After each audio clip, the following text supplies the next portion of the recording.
మిత్రమా, ఈ ప్రపంచంలో స్త్రీ మగాడి కంటే ఎన్నో రెట్లు తెలివైనది.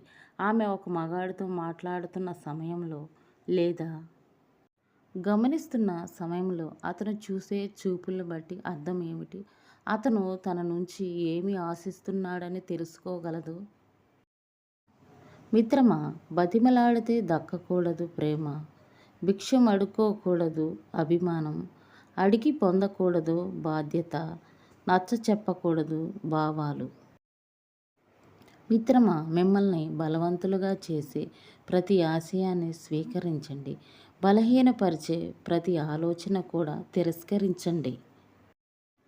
ఆకలి తీర్చుకోవడానికి సంపాదించే జీవితాలు కొన్ని, ఆకలితో పోరాడి సంపాదించుకునే జీవితాలు మరికొన్ని ఉంటాయి.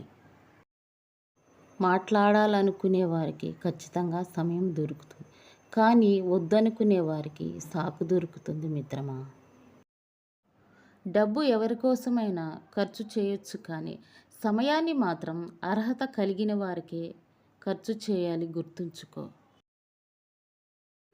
గెలవకపోవడం ఓటమి కాదు, మళ్ళీ ప్రయత్నించకపోవడం అసలైన ఓటమి. కాలానికి ఒక రూపం లేదు, దానికి పాపం లేదు. అంధయుగమైన స్వర్ణయుగమైన ప్రతిబింబం. ఒకటి గుర్తుంచుకో మిత్రమా, ఒక స్త్రీ నీతో ప్రేమను ముగించి నిన్ను విడిచిపెట్టాలని అనుకున్నప్పుడు ఆమె ముందుగా ఈ రెండు పనులను చేస్తుంది. మొదట ఆమె తన మాట్లాడే తీరును పూర్తిగా మార్చుకుంటుంది. ఆ తర్వాత నీ కొరకు సమయాన్ని కేటాయించడం కూడా మానేస్తుంది. ప్రాణ స్నేహితులకు కూడా ఈ 4 విషయాలను చెప్పవద్దు. 1. మీ జీవిత భాగస్వామి గత జీవితం మరియు వారి వ్యక్తిగత విషయాలను గురించి ఎప్పుడూ కూడా చెప్పవద్దు. 2. మీ వ్యక్తిగత ఫోటోలను పొరపాటున కూడా మీ స్నేహితులకు షేర్ చేయవద్దు.